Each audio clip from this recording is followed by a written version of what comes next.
Welcome back, ladies and gentlemen, to the Excellency Light League. If you're just joining us, we're bringing you the second game now here between Degenerates Reformed versus Divine Ascension Obsidian.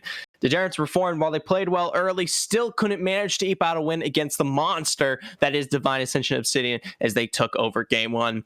I'm still your play-by-play caster, Zephyr, as much as I might sound like a robot sometimes, and this is still my color Bubby, as cool as he is. Hey, we love it when you're a robot. We love it when you're not. We accept all casters in this community. All kinds of robots. I missed you while you were gone last game. It was lovely having Finnick come in, but you are my lovely co-caster. Love having you here. Loved last game, and I am ready to go into game two with the same hype that we saw. Divine Ascension Obsidian has ascended from that last game, from the beginning of that match to the second half. One of the things that I am curious about a team like Divine is, are they that team where the first half of a game is sloppy and the second half is always beautiful? Is it that the first set is weaker than the second set? Game one is way worse than game two. Well, what is the potential growth curve as a team that they have? Because Degenerates Reformed just came in full force into game one, right? Are they going to do the same game two? Are they going to get better? What are they going to bring? But Divine, we saw first half to second half was a night and day difference between them.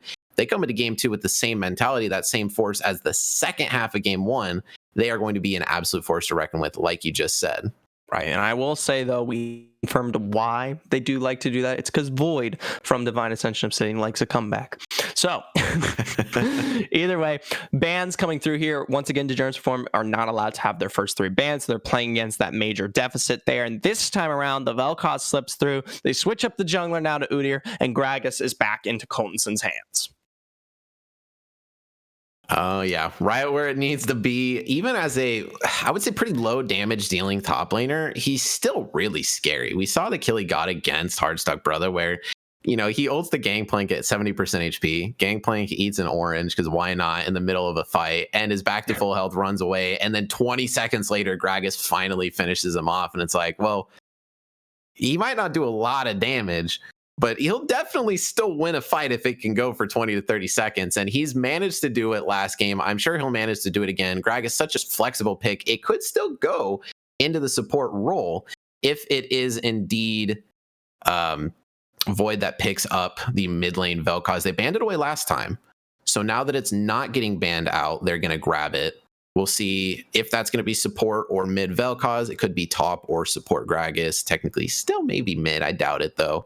And then they're going to ban away the classic Viego once again. I like the style change of the pick comps. We still have Skarner, we still have Galio, we still have Camille.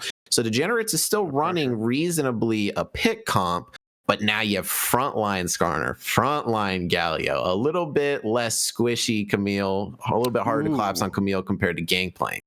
And that Swain comes through, it's going to be even harder to collapse into this team. So they're definitely giving themselves a bit more protection last time around, but like you said, still very pick-based, not that kind of well-rounded force across the board, but definitely postured to play around here. I'm curious who they link up in that bot lane along with the Swain, but either way, we did see the Ezreal and the Xayah pulled away here from Divine Ascension Obsidian, and I will say Baby Claps played very, very well on the Misfortune. We're talking a huge resurgence of power. That backline was absurd. So the Vayne is going to be falling into his hands this time around. Yeah, I was thinking, well, it worked really well on Misfortune last game. We've seen them play Misfortune before, and it worked really well. Never a bad game on MF from Baby Claps, but this is a Vayne game if I have ever seen one in my life. Really? If the support goes, I don't know. If Flute Loops goes Rel after this, then I mean, this is the best Vayne game I think I have ever seen in competitive play before in my entire life. Wait and see. The alley is a good position to play off of as well now too, especially since you're continuing to bolster the front line for Divine Ascension Obsidian. Okay, so it looks like the Swain will actually transition into support role. Yes, sir. That was a flexible pick. They could have decided AD carry or AP carry Swain with a support, or put him in support and pick up Aphelios. That does help. Oh, it could be Galio support with Swain mid. So they still technically have a little bit of a cross up. We'll have to see where they flex It's that. the same thing. And champ it's the same select. champion. But yeah, I think Swain mid and Galio support is pretty much the same thing as, Swain support and Galio mid.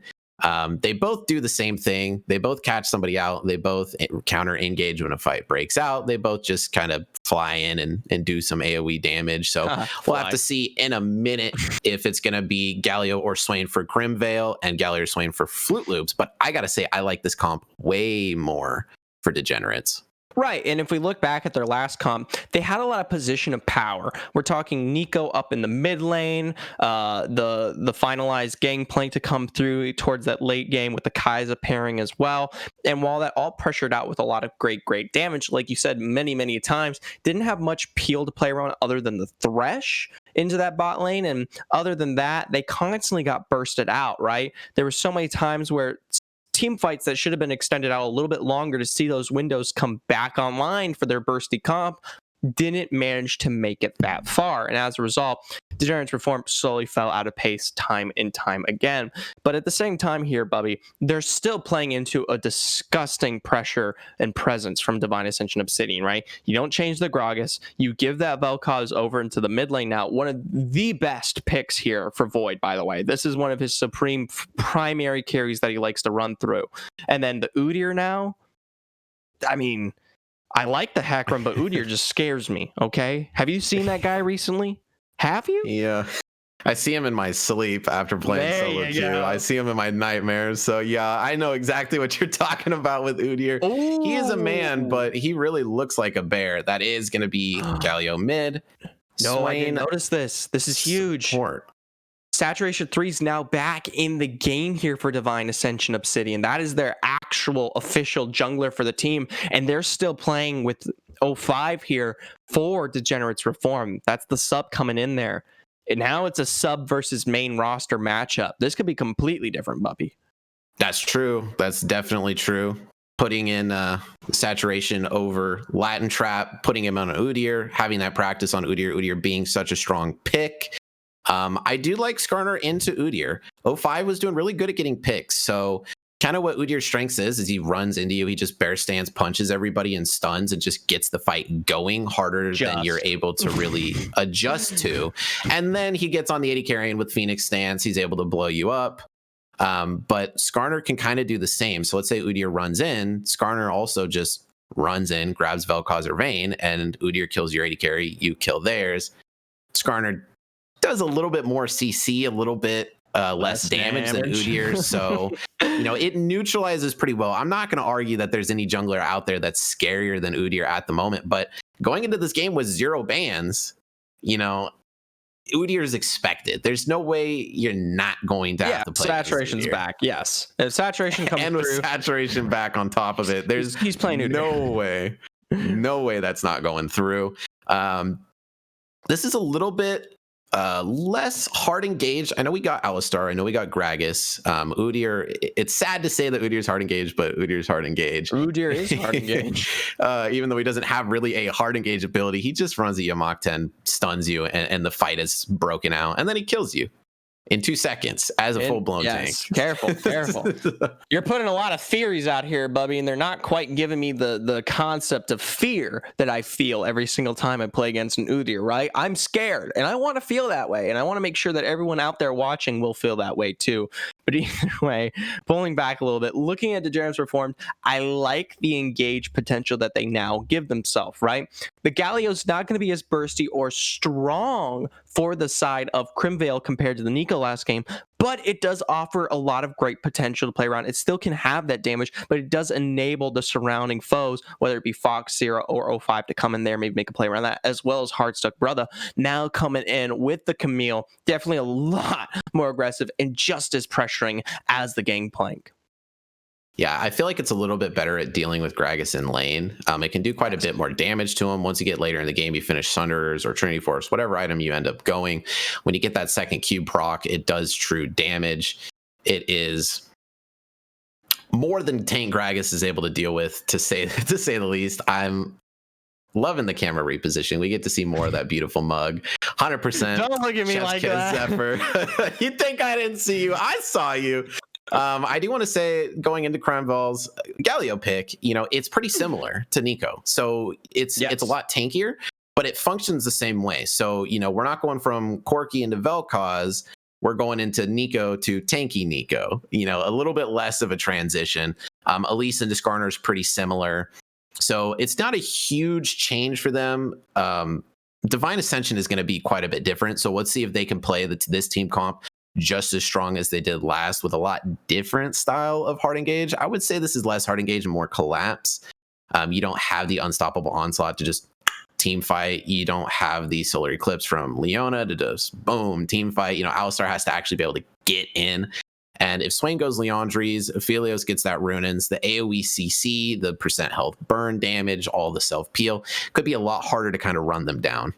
And compared to this time, Baby Claps being on Vayne, that's going to be a little bit longer of a phase to get that really into a pressuring position. And it can be really capitalized and punished far more aggressively than a Misfortune can at any point. But I will say, Bubby, we've got a game to get to. So we're going to be taking it to a short break here on Excellency as we make our way into the second and final game of Degenerates Reformed versus Divine Obsidian. Stay tuned.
Keep moving on.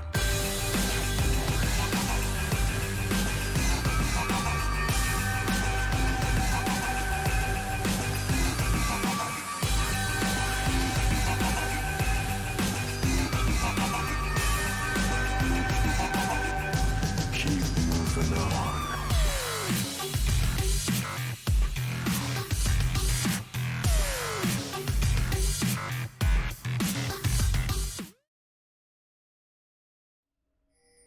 Welcome back, ladies and gentlemen, to the Excellency Light League. We're bringing you the second game of Set 1 of Degenerates Reform versus Divine Ascension Obsidian. If you missed last game, we saw Degenerates Reform play extremely well in the early, but just barely managed to beat the clutches of Obsidian as they came online with their aggressive team-based comp. Now, I'm still your play-by-play caster, Zephyr, joined by the lovely color, Coach O'Bubby, as always.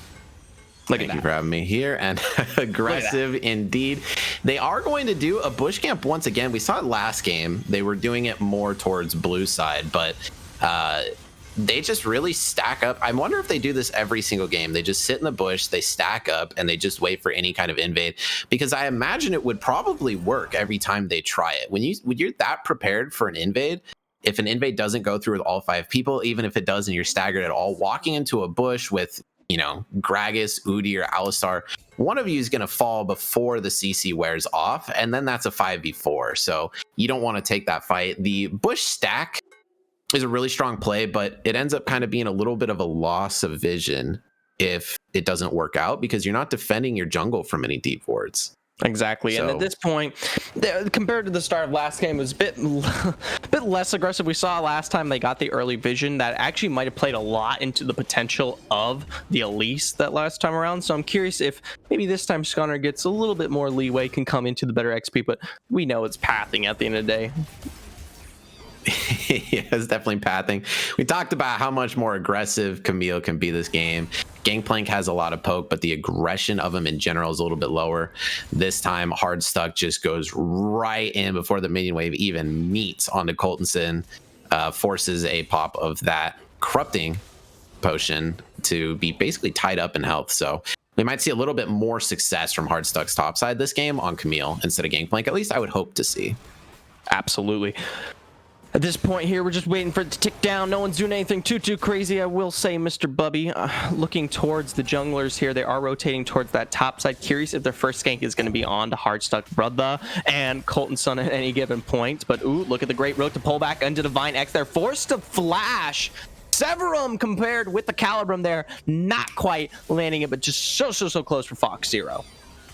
Yeah, Divine X put a lot of thought into how long to hold that flash, and I would have just flashed right off the bat, or they were 2 minions away from level 2. You know, it's so hard when you let them get level 2 on you first. Crime Ball going in for a huge trade against Void to even out the health loss difference, but Void is just landing everything so far. Like you said, his name is Void. He wanted Vel'Koz. It got banned out last game, and you put him on it this game. It's gonna be a different story from Corki, and his Corki was smooth.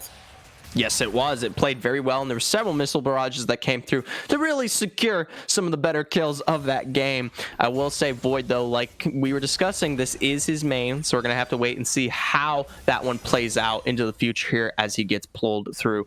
Now we do have 05 saturation towards the top side here. 05 is actually in a little bit of a lead on top of the scuttle here before Udyr picks that one up. I'm curious if he's going to rotate, take the bottom one as well. Maybe give him a taste of his medicine in the XP loss he felt last game. Yeah, it looks like they scout each other out in the jungle, so they do both know where each other are. I don't think Skarner really wants to try and fight an Udyr early game, so he's just kind of wiggling around right now with no clear pathing. Udyr does then go for that scuttle first. Teleport from Vel'Koz in mid, picks up a Dark Seal. I call that confidence. I also call that nice pressure to try and be ready to help with scuttle if he needs to. Granted, he is playing well enough that I would warrant a Dark Seal be something available, especially if he's confident in his own carry potential. Dragon is up and coming through here. So the Vision actually playing a lot in the favor of Divine Ascension. They're doing a great job. They've already got that control ward out there to clear it. I will say, curious to see where the rotation is going to come through, as we do have Saturation 3 coming towards this bot side. Divine with a great pulverizing knockup. Now Fox Zero going to get out as Flute Loops is looking worse for wear. Doesn't have that flash to play off of, or my apologies, did, but didn't quite do him well. Yeah, Baby Collapse's misfortune last game was so good. You put him on a much higher scaling AD carry like Vayne this game. Super important to their team comp to work. Put First Blood down on him instead of First Blood going on to Crimvale's Nico last game. It could change the tides of this a lot and really helps get that Vayne push through that, you know, we're going to need to see that scaling on Vayne before these fights become lethal. Aphelios is early in mid game. Once he gets that Ronin is just insane. If Vayne is too late on that Rage Blade power spike, it could be a different story, but it looks like that's not going to be the case. Right, and I will say, too, in comparison to last game, you do have a little bit more earlier control. They're not warranting too much risky play here for Divine Ascension Obsidian, and compared to the first 10 minutes last time where they were already sitting 5-1 at the end of that span, this is looking a lot better. Granted, it's only been 6 of those 10 minutes, so there's definitely some leeway to play around with here, but they've already got first Drake, and compared to last game where they lost upwards of 3 in comparison, it's a different pace of play.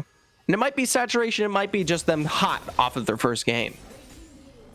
That is true. You do have to keep in mind they just got the win. You know, the other team just got the loss. So there's a definite momentum shift. The match is still pretty early in. It's definitely looking a lot better than it was last game, to say the least. So Coltonson still on Gragas again. We have to just see, how does Hardstuck Brother compare his Camille to his Gangplank? Will he have a lot better of a performance? Saturation coming in fresh. Can he do much? And it looks like he can. Yep, big stun to play off of there. Baby Clap's going to get the entire Silverbolt's passive there, and a continued bear stun onto Fox Zero, and there's not much you can do with the Gravitum Infernum as he goes down as well. Now in the top lane, there's the Hextech Ultimatum concealing Hardstuck Brother as 05 comes in here, gets a great stun off. Mind you, he doesn't have Impale available to pull Coltonson back, and Hardstuck really can't step up here. So the damage, yeah, as frustrated Annie as he is, not quite there to play around it. There's a good stun. He's going to be able to walk away as the Crystal Scorpion makes his day. That's exactly what I was saying. Coltonson picks Gragas to do. He's not this super flashy, super bursty Camille Gangplank that we're seeing Hardstuck on, but man, does he just survive through thick and thin. Saturation plays very similar to Latin this game, just saying, Skarner, we see you anywhere on the map. We see where you're not, and we're going to take all those camps away from you. They take Gromp and Blue. This is so huge and such a strong power play by Saturation, especially coming in game one, coming in fresh, being able to take that off of 05 is just massive. They repeat gang Coltonson, but he has flash. Good. Well, still, I love the flash pull off of that one. That's something you can come through with the repeat, and it seems like 05 wants to do exactly that. Granted, I'd like to see him bot a little bit more often, but either way, if they can make a kill happen, curious where they can push that even further. But still, Bubby, this is a far better early game for Divine Ascension compared to their last one. Yeah, I just need to see these mid-game fights break out. We need to see a 10-minute Drake, 11-minute Drake, Skarner having ultimate with Hero's Entrance from Galio, you know, these huge AoE combos from Fox Zero, Flute Loops hitting level 6, getting an item, maybe a Leandries into a Zhonya, something, and they will come online. While we keep specifying Baby Claps is scaling and, you know, Void is crazy here and there, you don't, you know, really consider into all of that scaling doesn't mean much when you think you're engaging on somebody like the Galio, like the Swain. One of them pops the Zhonyas or just goes in, CCs you, and the rest of the team is instantly there and you're dead, because everybody except Fox Zero can show up in a fight 0 to 100. Sir.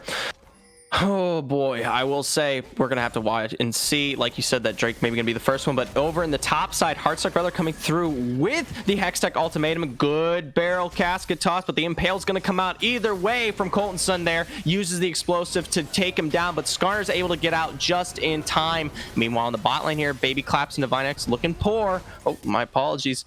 Good flash there from Flute Loops onto that one. Saturation gets that smite on a Hardstuck Brothers. Divine X is going to be rooted and taken out there. Fox Zero picks that one up before he goes into turret. And meanwhile, finally, Saturation returning, get the second kill for himself on the top side. Top bot. I wish we had a replay system. Yeah, well, you did a beautiful job. Pretty much what happened there, ladies and gentlemen. Saturation counter gank top. Crimvale used Galio's ultimate to then counter gank top. It didn't matter. They killed the Gragas, and they had a little fun running around in the top alcove for a minute. Blue Smite from Saturation secured that kill on Hardstuck after a 10-second chase. Comes out with 2 kills for 1. A big win for Saturation. Nice play by them. Meanwhile, in the bottom side, Fox Zero and Flute Loops do get the snare under turret on Baby Claps. Pick up that shutdown, unfortunately, on Swain. Do hand over a kill onto Philios from the slow running Moo Cow himself. Our cow's really made to run very quick, Bubby. I've seen cows run pretty fast. I mean, he has the second lowest base movement speed in the game. He just looks slow. Everything about him is just slow except his W. He just runs in because you can't have him be too fast. Like Janna. Hold the thought. Either way, double root from Flute Loops, getting pulled back, the big stun to play off of that one. He's got the Demonic Ascension, keeping him going here, but he's still looking too low. Baby Claps picks up the kill as a response. They look to carry this forward onto Fox Zero there, uses that Severum into the flash to pull back off of Saturation 3, and now they turn their attention to the Drake. Yeah, it's a dangerous fight. You're an ultimate base team comp. You're down the Galio ultimate, and Camille's stuck topside without teleport. Coltonson did have teleport in about 10 seconds, but it would have been 20 seconds too late. So he makes a wonderful rotation, just walking there instead, then teleporting topside. Really good macro over and over from Defiant Ascension. We're used to seeing it. We know we can expect it. And every game they pull through with this really, really solid team play. Oh my gosh. For picks. Russ, they are. They pull through with that rift in the mid lane. You saw that life form disintegration rate come out from Void there. And while it didn't find a kill, it just shows how aggressive Divine's playing this one out. Yeah, just imagine Void doing that with 2 items. Exactly. Yeah, his damage is getting there. His Dark Seal is slowly stacking. They do get that nice Drake pickup. That's going to be 2 on the table. Last game, it was Degenerates that had 3 before any was given over. So we might see that same power swap. We'll just have to wait and see. Scaling is going to continue. I think we're going to have to wait a solid 5 to 8 more minutes before we see the true power of both these teams come online. But favor is in Divine Ascension's side of the ring right now. Right, they're playing this a lot better in the early game this time around. They've got the gold lead in their favor. You know, they're not actually bleeding out as much as they were last time, giving Degenerates Reform the ability to fight into that mid game. But like you said, 5 to 7 minutes before we might see these ultimates and everything come to full fruition. But if the team fights from game 1 prove anything, Bubby, team fight might not be what Degenerates Reform are looking to take pretty much ever. Yeah, that being said, they picked a pretty heavy team fight oriented comp. So maybe no choice. Half pick, half team fight is their forte. Full pick last game, they played well, but didn't scale into the late game. We will just have to see. I can't really make a solid prediction on that one. I'm not too positive. It doesn't look like they're performing great just yet, but you never know where a team's strengths truly lies until the game is finished. Right, and Degenerates Reform haven't really been around the block too much here in the light league, given the reschedules from last week combined with their immediate forfeits in week 1. So haven't gotten to build much of an identity for this team as it's come through. But I will say, definitely on the mid to lower side here, as they do struggle to keep a consistent game going. Yeah, we are getting really close to these scaling points. Vayne about to get the Kraken. Aphelios about to finish his. Camille's getting pretty close to what looks like a Trinity Force instead of Divine Sunder this game. She did decide to pick up the Hearthbound Axe instead of a Phage. So I'm pretty sure that will be Trinity. Coltonson goes for a dive. Yeah, he goes for a little bit of damage. Yeah, I think he had that if he really committed. But they've been playing so smart and they've been playing so safe. It just depends on if he can bait out the Camille Hextech ultimatum early or not and then land the cast. Because if you knock her out of it, it wears off and then you can walk out of the dive. So it was too risky for Coltonson to make. If he chisels down a little bit more, he can go for it. But Camille just bases and teleports back in, which is a smart decision. Immediately into a cast though, so it might be smart, but he's gonna be punished a little bit, and respectfully throws down the Hextech ultimatum, dodges out, but he's gonna be hit by the cask either way.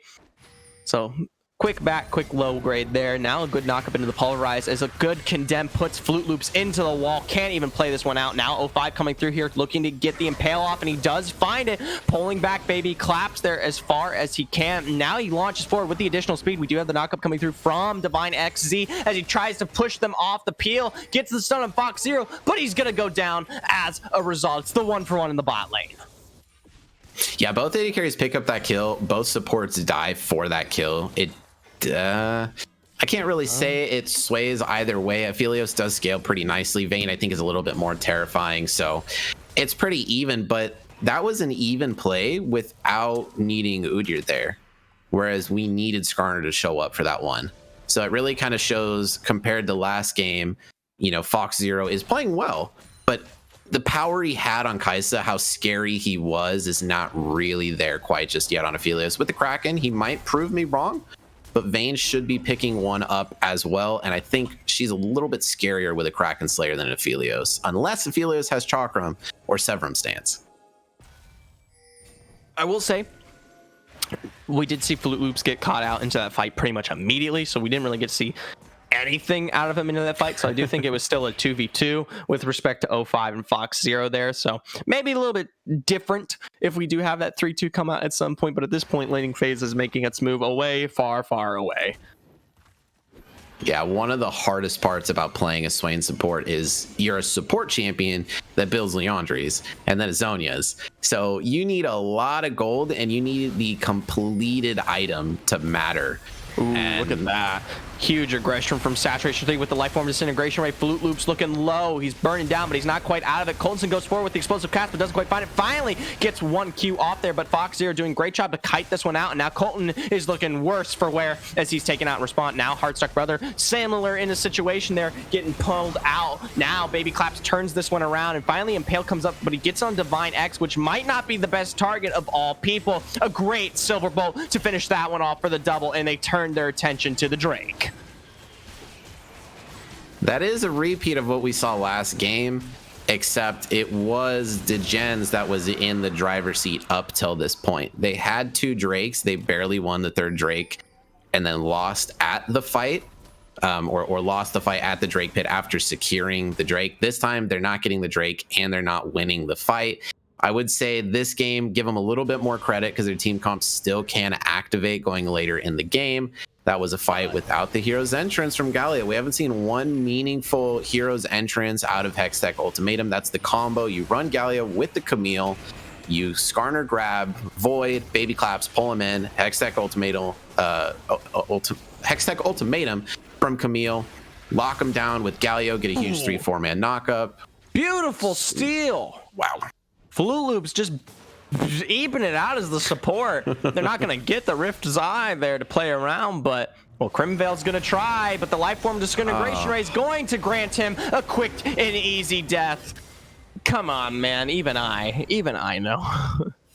Oh, no. Not only did he not get the eye and he died, he gave him some fried chicken when he went down. I don't know if you see it. When he dies, he turns into fried chicken. So he's giving him a full-blown meal. Fox Zero. That's the Explosive Casket, but he's got Severum. You can't really dive this man with aggression when he's got that much life on him. Yeah, just the Q tap on the barrel does so much damage, even if it's not charged. Coltonsen's so good under pressure. He knows exactly when he's too far forward. I think putting your pressure into him over and over this game is not really where it should be going. Even now at 18.5 minutes, they're still focusing Coltonsen. They did it last game. They're doing it this game. You know, Swain is putting himself in this. He's so immobile. He's so slow. Even on this side flank on the turret, if Saturation just runs up, he's going to die. So this is not the same level of play coming out of Flute Loops that we saw from last game with these beautiful position thresh hooks, beautiful lanterns. The Swain's failing a little bit, but I still make the same point. If they can get to 35 minutes, 40 minutes, 2-3 items on Swain, Swain has that 54-55% win rate for a reason. Yes, sir. Now at this point here, you've got absurd scaling across the board in hands of favor of Divine Ascension. They come out of the mid game with an absurd vein on their belt. Got that Quicksilver going, making their way towards the Rageblade at some point here. And in comparison, you do have a little bit of pressure on Fox here, and he's playing it out as well as he can on this Aphelios. And the combined pressure, though, of all these ultimates, like you said, has yet to really be shown. And now 05 here. That is extremely aggressive, playing through with Crimvale. They do get the suppression into the Impale, and that's the combos we were waiting to see. Finally, something comes through, and it's right in nick of time as you do have that dragon there coming up in the next 2 minutes. Oh, well, no, maybe not nick of time. You were just about to say something about this comp not doing what they're supposed to do. I think they heard you and said, wait a minute, Zephyr's saying we can't play this comp correctly. I guess it's time to play the comp correctly, and they got the pick on Vel'Koz. Is perfect. They play with great finesse on the combined objective window control with the timing. It's chef's kiss. There you go, Bubby. Is that what you wanted to hear?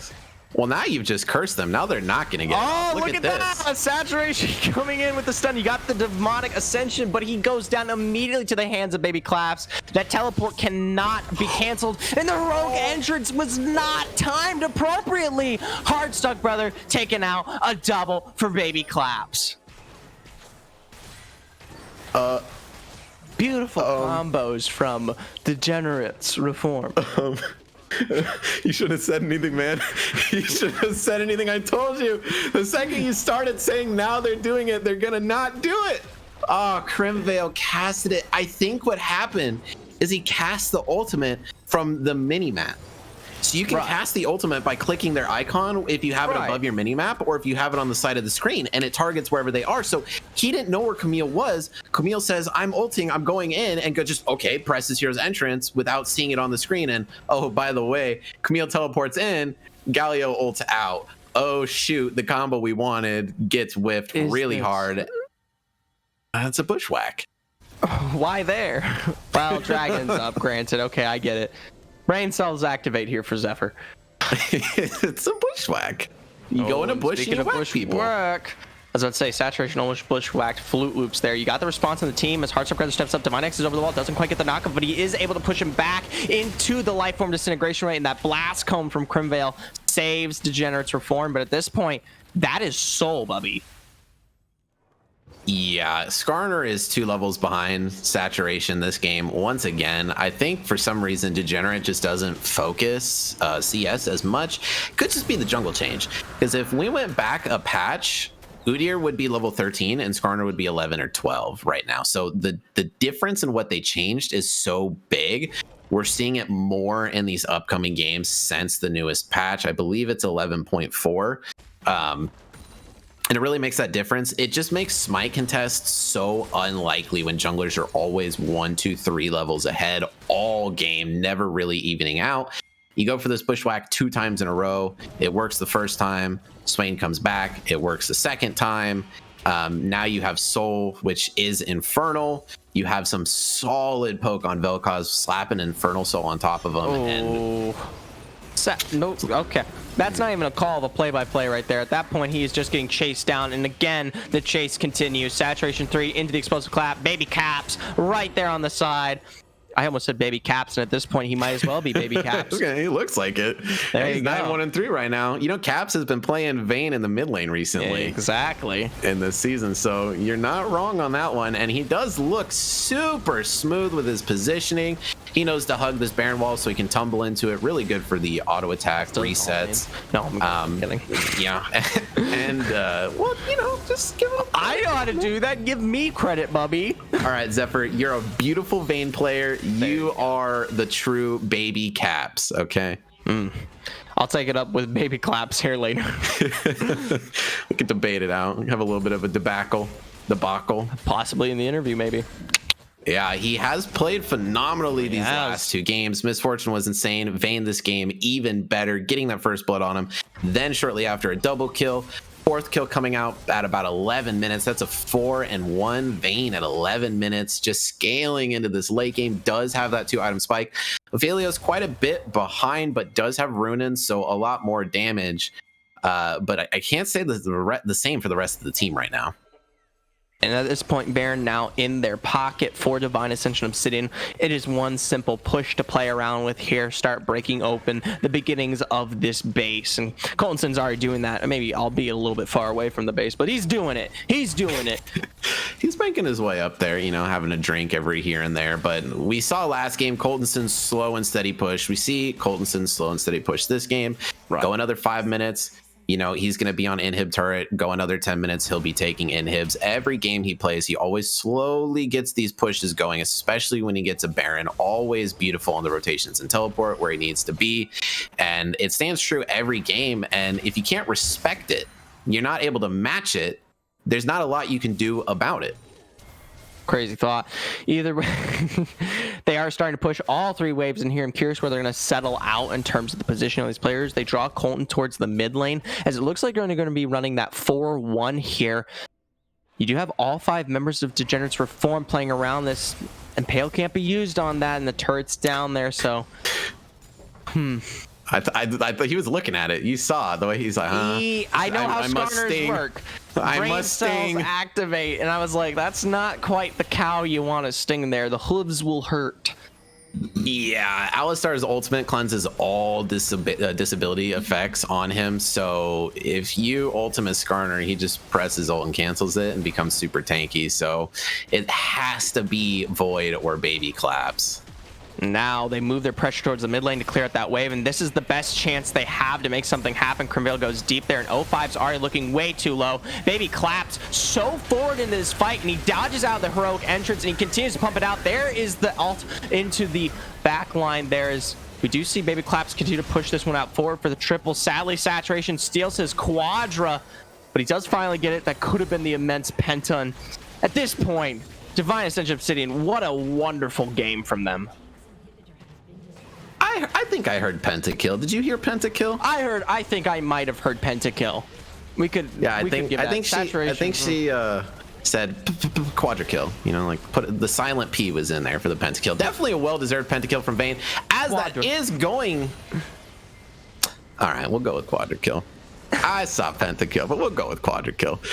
Big kudos to Saturation. That will be the 2-0 for Divine Ascension Obsidian for set 1 of this week. Right. And that goes to prove the kind of positioning of these two teams at this given point. And Divine Ascension City is still definitely on the top palette for something a bit more contesting. That brings their points up to 10, which shoots them up towards that top second, third, fourth kind of placement onto that one. Either way, fantastic across the board. That second game, a lot stronger and a lot more stable. Major props to Baby Claps. Oh, yeah, absolutely. Last game of Misfortune, phenomenal. This game on Vayne, even more phenomenal, just showing in those scoreboards, just showing in damage. Baby Claps did a whopping 20,000 damage. Second in the entire match was Void's 15,000, and Void performed phenomenally. So really just putting that damage up there.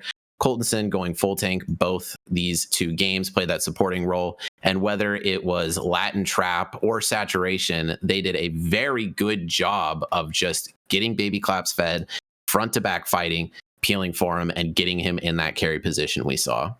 Absolutely. And he did a great job too. I will say the rest of the team also plays incredibly well. Coltonson across the board, once again showing why he is one of the most divine top laners in the league. Haha, see what I did there? Either way, 2 games in a row on top of this. Gragas performed so adequately, put down the pressure, made sure that Heartstuck Brother could not play, and across the board, Void, Saturation coming back into the game, showing the aggression, and Divine X enabling Baby Claps there. So I will say though, we are going to be making a little bit of a move here towards our next